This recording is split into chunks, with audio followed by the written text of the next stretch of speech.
आपने 65 की वॉर भी देखी, 71 की वॉर भी देखी, कारगिल वाली जो एक छद्म युद्ध था वो भी देखा। अब जो हालात हैं वो ऐसे बन चुके हैं कि आर पार की जो जंग है वो शुरू होने वाली है। नहीं, मैं नहीं समझती कि आर पार क्यों। मोदी साहब is the best at present. I won't say that. Why? अगर उन्होंने कहा कि खुली छुट्टी दे दी आर्मी को, क्यों कहा? इंदिरा गांधी ने तो नहीं कहा था। चाहे मानक शाह में वो था, कहा था इंदिरा गांधी ने, कहा था कि मैंने खुली छुट्टी दे दी है मानक शाह को, जो करना कर ले। तो फिर इसने कहा, क्यों कहा? आपने बात करी एटॉमिक एनर्जी की। एक दुश्मन होता है जो मजबूत होता है और उसको लड़ने की ताकत होती है। अगर पाकिस्तान की चाहे लीडरशिप है चाहे आर्मी की बात करी जाए, यानी जब डरा हुआ दुश्मन या डरा हुआ आदमी हमला करता है तो वो एक लिमिट को भी क्रॉस कर जाता है कि अगर हमने ऐसा किया तो हमें भी नुकसान होगा। आर्मी भी वहाँ की जो कर रही है अपनी क्रेडिबिलिटी को बनाने के लिए, उनकी क्रेडिबिलिटी भी वहाँ पे खत्म हो गई है। जो इंटरनेशनल मॉनेटरी फंड है वो यहाँ पर ये था कि आज उसकी जो किस्त थी वो भी उनको जारी हो गई। देखिए, अमेरिका, सुन लीजिए, अमेरिका जो है वो एक बिजनेस का मैन कंट्री बिल्कुल है। वो दोनों तरफ जो है ना बैलेंस रखने की कोशिश करते हैं। आज तक जो कुछ भी होता रहा है रशिया हमारे लिए विटो करता रहा है। अगर इंटरनेशनल सिनेरियो के हिसाब से देखा जाए तो हिंदुस्तान कहाँ पे खड़ा है? हम रणनीति के तहत, कूटनीति के तहत कहीं पे हम चोट खा गए। नवाज शरीफ ने क्या कहा है अपने भाई को? कहा है ना, आप बताओ कि हिंदुस्तान के साथ पंगा मत ले। कि आप जो केंद्र की राजनीति है उसका आप अहम हिस्सा रहे हैं एक दौर में, आप गांधी फैमिली के भी क्लोज रहे हैं, तो जब ऐसी रणनीति की जरूरत पड़ती है, ऐसी कूटनीति की जरूरत पड़ती है, तो फिर उसका फेलियर होने की वजह क्या है? पाकिस्तान के साथ मिलकर अमेरिका 7th फ्लीट की बात कर सकता है, तो अब IMF में दे दिए, तो इससे आपको क्या लगता है? अपने बुजुर्गों से कि वे गहने तक दे दिए थे। एक अपील थी, एक अपील थी, उस समय अपील हुई थी। ये जो अभी माहौल आपको नजर आ रहा है कितना लंबा चलेगा? पाकिस्तान की पब्लिक ही उसके खिलाफ हो जाएगी। बलूचिस्तान वाले मुद्दे पे मैं देखिए, बलूचिस्तान का मुद्दा बहुत पुराना है। कहाँ से जा रहे हैं आर्गुमेंट्स? ये तो इन्हीं उसी इलाके से कौन खरीद के दे रहे? कौन खरीद के दे रहा है? तो कुछ आरोप पुराने लीडरशिप पे भी लगते हैं कि उन्होंने लगाने की जरूरत नहीं लीडर के ऊपर। कश्मीर के टाइम 47 तो माउंटबेटन बैठा हुआ था, जनरल उनके बैठे हुए थे। उन्होंने सारा कुछ ये पंगा किया कि भाई अब कर दो या कर दो। डिफेंस मिनिस्टर तो कोई और था, होम मिनिस्टर पटेल जी थे। अकेला नेहरू तो नहीं था ना, जो नेहरू को आप सारे लोग बोलते हो। पकड़ ली आपने, मैं सब जानती हूँ। लोग के इलाज पे आ जाओ। आज की डेट में कलेक्टिव लीडरशिप है या अकेली लीडरशिप है? मैम बीच में मीडिया घुस गया आगे। अब जो मीडिया बन गया है वो सोल्ड मीडिया है। अभिवादन स्वीकार करें, मैं उदय पठानिया। युद्ध, और जब युद्ध की बात आती है तो एक कहा जाता है कि इतिहास से सीख भी लेनी चाहिए, इतिहास को खंगालना भी चाहिए कि जब पूर्व में युद्ध हुए थे तो किस तरह से हमारी जीत सुनिश्चित हुई थी, जो हमारी फौजें थी उनका क्या था, जो हमारे उस वक्त के नेता लोग थे उनका क्या था। तो आज इसी मुद्दे पर मेरे साथ विप्लव ठाकुर हैं, जो कि पूर्व मंत्री भी रही हैं, पूर्व राज्यसभा सांसद भी रही हैं, और सबसे बड़ी बात इनकी ये है कि ये बड़ी साफ गोई के साथ अपना पक्ष रखती हैं। हालांकि आज मैं राजनीतिक मुद्दों से थोड़ी सी दूरी बना के रखूँगा और कोशिश रहेगी कि जो पुरानी चीज़ें हैं उनके ऊपर हम बात करें, यानी युद्ध के ऊपर। मैम बहुत बहुत स्वागत आपका। बहुत बहुत शुक्रिया आपका उदय जी, और बहुत अच्छा लगा कि आपने ऐसा विषय चुना है जो आज की ज़रूरत है, और मैं समझती हूँ इसके लिए हर एक नागरिक को तैयार होना चाहिए और इसमें सहयोग देना चाहिए। मैम आपने 65 की वॉर भी देखी, 71 की वॉर भी देखी, कारगिल वाली जो एक छद्म युद्ध था वो भी देखा, लेकिन अगर मैं अब जो हालात हैं वो ऐसे बन चुके हैं कि ऐसा लग रहा है कि अब आर पार की जो जंग है वो शुरू होने वाली है। नहीं, मैं नहीं समझती कि आर पार, क्योंकि दोनों देश जो है ना वो एटॉमिक एनर्जी में है, और दोनों देशों में ये समझ है कि अगर हम कहाँ तक लेके जाएंगे जिससे कि हमें उस का प्रयोग ना करना पड़े। इसलिए ये जो है एक बहुत अच्छा कदम था जो हमारे लोग उसमें पहलगाम में मारे गए, और बहुत सालों से ये बात कही जा रही थी कि पाकिस्तान के साथ कुछ ऐसा होना चाहिए जिससे कि उनके दिल में डर पैदा हो जाए, जो वो आगे ऐसी बातें सोचने के लिए ना करें। और जिस तरह से हमारी सेनाओं ने, हमारी विशेष करके एयरफोर्स ने उन टारगेट्स के ऊपर हमला किया और पिन पॉइंट करके, ये एक बहुत प्रशंसनीय बात। इसके लिए मैं ये कहूँगी कि आज की जो टेक्नोलॉजी है उसका बहुत बड़ा हाथ है। जैसे आपने 65 की बात की, 62 से 65 में जो हमारी फोर्सेस थी या हमारे आर्मामेंट्स थे, उनमें बहुत ज़्यादा टेक्नोलॉजिकली एक बढ़ोतरी हुई थी, एक उन्नति हुई थी, उनमें एक नई और 71 में इससे और अच्छा हो गया था, क्योंकि इस तरह से हमारे पास ऐसी टेक्निक आती गई है, ऐसा क्योंकि इंदिरा गांधी ने उसमें पोखरण में किया था, लेकिन ठीक है उन्होंने उसका विस्फोट नहीं किया था, लेकिन एक तरह से उन्होंने हमारी फिर 62 के बाद हमारी सरकारों का एक हुआ कि हमें अपनी मिलिट्री की जो है इक्विपमेंट है, हमारे एयरफोर्स है, नेवी है, उसको हमने आगे बढ़ाना, उसकी उन्नति करनी, उसमें नई नई चीज़ें लानी है, नए नए हमने शिप लाने हैं, नए एयरफोर्स के प्लेन लाने हैं, आर्मामेंट्स लाने हैं। वो जो तरक्की होती गई धीरे धीरे, आज उसका फ़ायदा जो है हमें इसमें मिला है। मैम, आपने बात करी एटॉमिक एनर्जी की।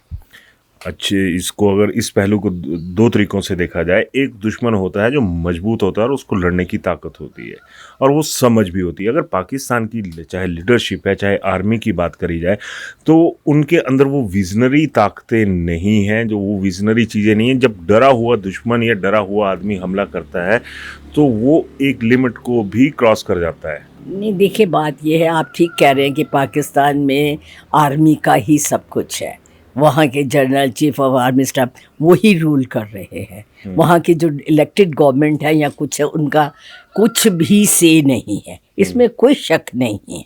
आज जो भी ये स्थिति आई है, ये उसी की वजह से आई है कि वहाँ पे जो डेमोक्रेटिक फोर्सेस थी या जो चुन के आई जाती थी, उनका कुछ से नहीं रहती थी, इसलिए ये सारी स्थिति आई। लेकिन फिर भी एक डिटरमेंट हो जाता है कि अगर हमने ऐसा किया तो हमें भी नुकसान होगा। ये नहीं है कि सिर्फ एक ही तरफ में होगा, दोनों तरफ से होगा। सो इसलिए ये मैं समझती हूँ, एक हमारी जो है चल रहा है, उसमें वो भी कर रहे हैं या कितना कर रहे हैं, उनका प्रोपेगेंडा कैसा है, लेकिन हमारी जो फोर्सेस है, हमारा जो चाहे थल सेना है, चाहे एयरफोर्स है, चाहे आपकी नेवी, मतलब जो भी है वो बहुत मजबूत है। वो इस बात को समझते हैं, जो कुछ भी वो कर रहे हैं। एक आर्मी भी वहाँ की जो कर रही है अपनी क्रेडिबिलिटी को बनाने के लिए, उनकी क्रेडिबिलिटी भी वहाँ पे ख़त्म हो गई है। पाकिस्तान की आर्मी की बात करें या जिस तरह के मुनीर की बात करें, तो ऐसा कई बार सामने आ रहा है मैम, उनके बयानों से या जब वो प्रेस ब्रीफिंग कर रहे हैं, कि एक प्रोपेगेंडा तो वो करते ही हैं, लेकिन कहीं ना कहीं ये एक बू भी आ रही है कि वो उतने सॉलिड नहीं है और वो एक जो दुष्प्रचार है उसके ऊपर उतारू हैं। ये तो दिख ही रहा है, वो है ही नहीं है। उनकी इकोनॉमी ख़त्म है, उनका सब कुछ खत्म है। उनका आज जिन देशों के ऊपर वो निर्भर करते थे वो उनसे दूर होते जा रहे हैं, क्योंकि अफ़गानिस्तान ले लीजिए, बलूचिस्तान ले लीजिए, अमेरिका में जो कुछ हुआ, वो ये सब लोगों में ये समझ आ गई है कि टेररिस्टों की अगर कोई धरती है तो वो पाकिस्तान है। तो इसलिए उनसे वो दूर होते जा रहे हैं। नहीं तो जैसे अमेरिका पहले पाकिस्तान का साथ, जब 71 की वार हुई है, अमेरिका टोटली पाकिस्तान के साथ था। इंदिरा गांधी ने कहा, तो अभी भी अगर वही परिस्थितियां देखी जाएं, जो इंटरनेशनल मॉनेटरी फंड है वो यहाँ पर ये था कि आज उसकी जो किस्त थी वो भी उनको जारी हो गई। देखिए उसमें आप कुछ नहीं कर सकते। क्यों नहीं कर सकते मैम? मैं बताऊं, आप जो है किसी एक कंट्री को जब देने की ज़रूरत आती है, वो अपना इंटरेस्ट देखते हैं। अमेरिका, सुन लीजिए, अमेरिका जो है वो एक बिजनेस मैन कंट्री बिल्कुल है। वर्ल्ड बैंक उनका है, बिल्कुल। IMF उनका है। उनको देखना है कि हमें कहाँ से क्या मिलता है, वो दोनों तरफ जो है ना बैलेंस रखने की कोशिश करते हैं। अमेरिका हमारा बैलेंस कहाँ गया फिर? हम नहीं, देखिए ना, बात ये है, जब अब विटो जब होती है, आज तक जो कुछ भी होता रहा है, रशिया हमारे लिए विटो करता रहा है, कभी नहीं वो हो सका। अब चाइना विटो उनके लिए, पाकिस्तान के लिए करता। इसी तरह से कंट्रीज जो होती हैं, जिनका मेजॉरिटी होती है, या जिन उनको पता है, IMF को पता है कि हमारा सब कुछ जो है वो अमेरिका से आ रहा है, तो इसलिए अमेरिका का कोई क्लियर उनका वो स्टैंड नहीं है। ठीक है, वो कहते हैं जी हमें इससे लेना देना कोई नहीं, आपस का आपका है जो कर लो आपस में समझौता, आप में आपस में एस्केलेट मत कीजिए, आपस में बातचीत कर लीजिए। क्यों नहीं होगा? एस्केलेट तो होगा मैम। अमेरिका की मैं बात कर रही हूँ, मैं अपनी बात नहीं कर रही, दोनों देशों की बात नहीं, अमेरिका का जो स्टैंड है मैं उसकी बात कर रही हूँ। आप ये मानते हैं कि इस सारी चीज में अगर इंटरनेशनल सिनेरियो के हिसाब से देखा जाए तो हिंदुस्तान कहाँ पे खड़ा है? और पाकिस्तान की अगर हालिया जो IMF वाला मुद्दा है उसके ऊपर बात करें तो आपको क्या लगता है कि हम रणनीति के तहत, कूटनीति के तहत कहीं पे हम चोट खा गए? नहीं देखिए, चोट खाने की बात नहीं मैं कहूँगी, क्योंकि हम जो है किसी चीज़ को बंद करवाना चाहते हैं, किसी को कुछ हमें वो हम ये कहते हैं ये टेररिस्टों को जो है ना फंड्स करेंगे, ये करेंगे, मैं that's what I am saying ना। लेकिन वहाँ की जो परिस्थिति है, पाकिस्तान की आम लोगों की जो परिस्थिति है, जो वहाँ पे गरीबी है, आज उनकी इकोनॉमी जीरो पे है, उनके पास उनके हुक्मरान को चिंता नहीं है कि वहाँ पे क्या है? हम लोगों को चिंता करने की जरूरत है। हुक्मरान को जो है, आर्मी को नहीं है, लेकिन आम वहाँ जो लोग हैं, चाहे मिनिस्टर हैं या कुछ है, आज जो मर्जी बोले। नवाज शरीफ ने क्या कहा है अपने भाई को? कहा है ना, आप बताओ, कि हिंदुस्तान के साथ पंगा मत ले, कहा है ना। क्यों कहा है नवाज शरीफ ने? इंटरेस्ट है ना उसका लोगों के साथ, वो लोगों को, पाकिस्तान की जनता को बचाना चाहता है। देखना, वो उसने यही कहा है कि उनके साथ पंगा मत ले, तो बातचीत करके उसको वो तो दूसरा एंड पे आ गया ना। मैं वही कह रही हूँ, वही मैं कह रही हूँ कि लोगों के, वहाँ की जनता के प्रति जो है उसको सहानुभूति है, उसको है। इसी तरह जो ह्यूमैनिटेरियन ग्राउंड पे हो सकता है उन्होंने पैसा दिया हो। लगता है आपको वॉर टाइम में ह्यूमैनिटेरियन ग्राउंड कहीं पे चलेगी? कई जगह चलते हैं। रेड क्रॉस क्या है? What is red cross? देखिए मैम, वो एक नहीं मैं आपको बता, वही पूछ रही हूँ, रेड क्रॉस क्या है? रेड क्रॉस भी तो यही है ना कि ह्यूमैनिटेरियन ग्राउंड पे उधर मदद करती है, उधर मदद करती है, बराबर करते हैं। नहीं मैं इस बात की क्या गारंटी मान सकते हैं आप? मैं आपसे ये सवाल इसलिए पूछ रहा हूँ कि आप जो केंद्र की राजनीति है उसका आप अहम हिस्सा रहे हैं एक दौर में, और आप गांधी फैमिली के भी क्लोज रहे हैं, तो जब ऐसी रणनीति की जरूरत पड़ती है, ऐसी कूटनीति की जरूरत पड़ती है, तो फिर उसका फेलियर होने की वजह क्या है? वजह देखिए, मैं ये नहीं कहती, इस टाइम जो आज जिस परिस्थिति में हम हैं उसका अवलोकन करना बहुत ज्यादा वैसे होगा।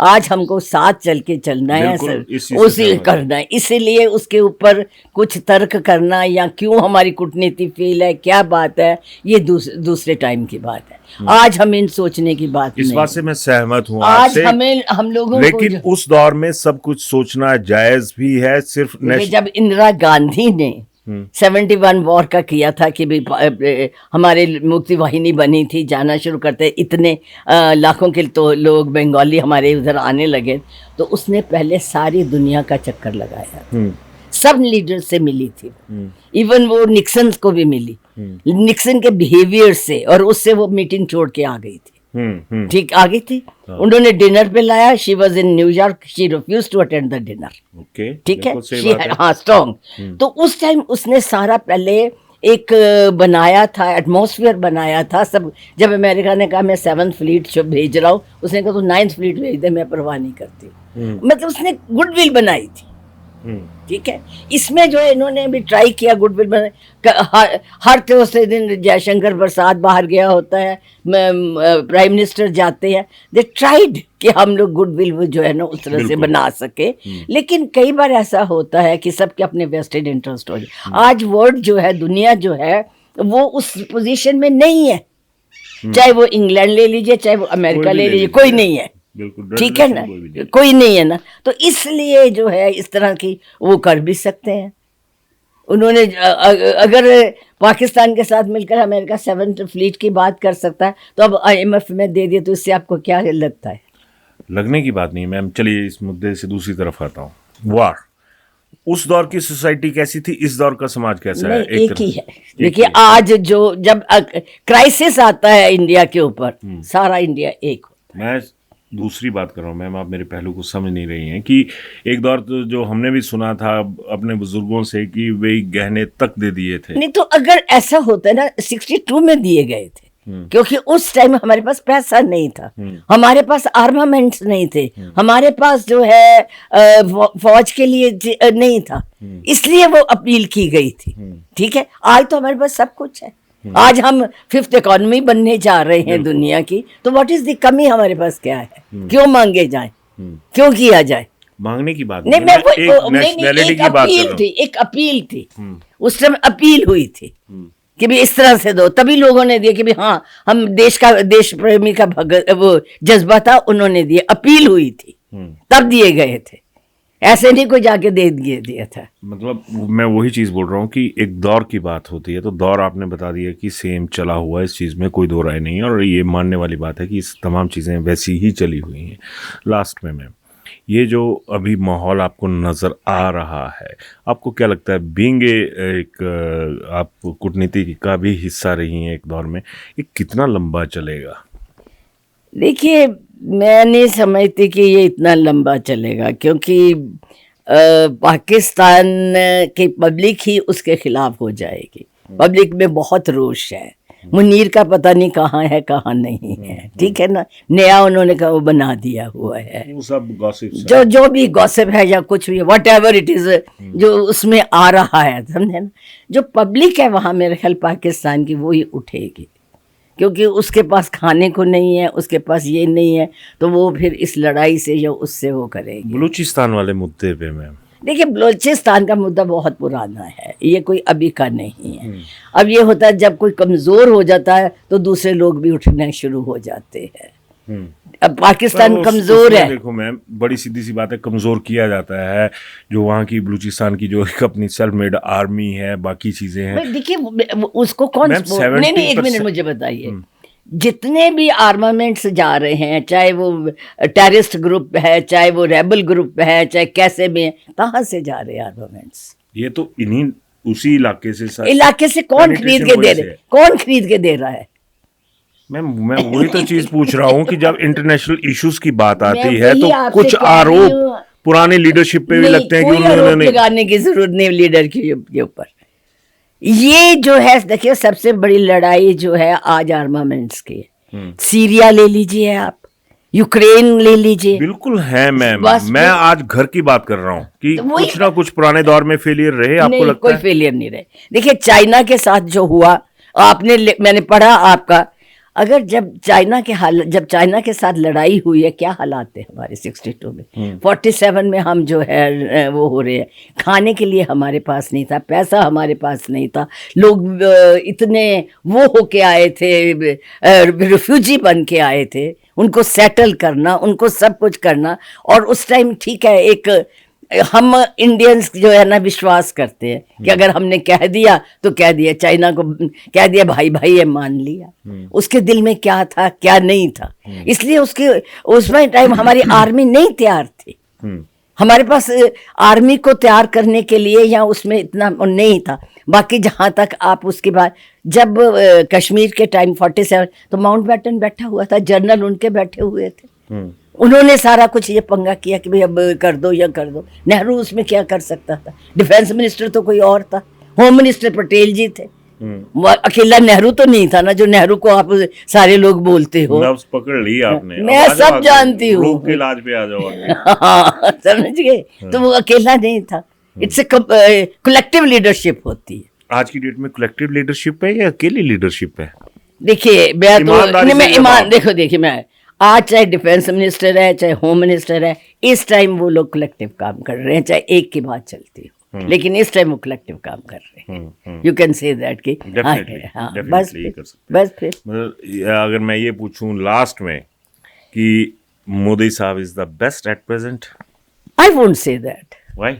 इसलिए कि क्योंकि जो है, अगर दूसरे लोग साथ ना हो, अगर आर्मी साथ ना हो, अगर आर्मी के, अगर उन्होंने कहा कि खुली छुट्टी दे दी आर्मी को, क्यों कहा? इंदिरा गांधी ने तो नहीं कहा था, चाहे मानेक शाह वो था, कहा था इंदिरा गांधी ने, कहा था कि मैंने खुली छुट्टी दे दी है मानेक शाह को, जो करना कर ले। तो फिर इसने कहा, क्यों कहा? आर्मी का प्रेशर था। ओके, हाँ, माना जाए कि आर्मी इज द आर्मी, बिल्कुल आर्मी फोर्सेस वो थे कि enough is enough, that is the reason. बहुत बड़ी बात कही, चाहे भले लास्ट में कही। तो एक बार आपका फिर से थैंक्स मैम, क्योंकि मैंने शुरुआती दौर में कहा था कि कुछ ना कुछ तो ऐसी चीज़ें निकल कर सामने आएंगी, और क्या सामने आया ये आप जज कीजिएगा, क्योंकि आज की डेट में नेशन जो है वो हमारे लिए प्रायोरिटी है। और इन सारी चीज़ों को देखते हुए ये लग रहा है कि अब जीत हमारी है। बस एक पैनिक ना लीजिए, और जो सोशल मीडिया पे कई तरह की चीज़ें चल रही हैं, प्रोपेगेंडास चल रहे हैं, बाकी चीज़ें चल रही हैं, तो अब कहीं ना कहीं जो मीडिया है उसकी भी जो खाल है वो उतरने शुरू हो चुकी है, अगर मैं ये कहूँ तो। मैम, बीच में मीडिया घुस गया आगे। देखिए, मैं बताऊं, मीडिया वो मीडिया नहीं रहा है। Very good. अब जो मीडिया बन गया है वो सोल्ड मीडिया है। साबित करो। साबित ही है। आप आज तक देख लीजिए, क्या कहते हैं, इंडिया टुडे देख लीजिए, इंग्लिश का देख लीजिए, हिंदी का देख लीजिए। अब फिर वो जो है जिसको खरीद लिया अदानी ने खरीद, अब तो सारा मीडिया जो है वो कॉर्पोरेट के हाथ में है। बिल्कुल सही है। तो फिर कहाँ से उसने इंडिपेंडेंट होना है?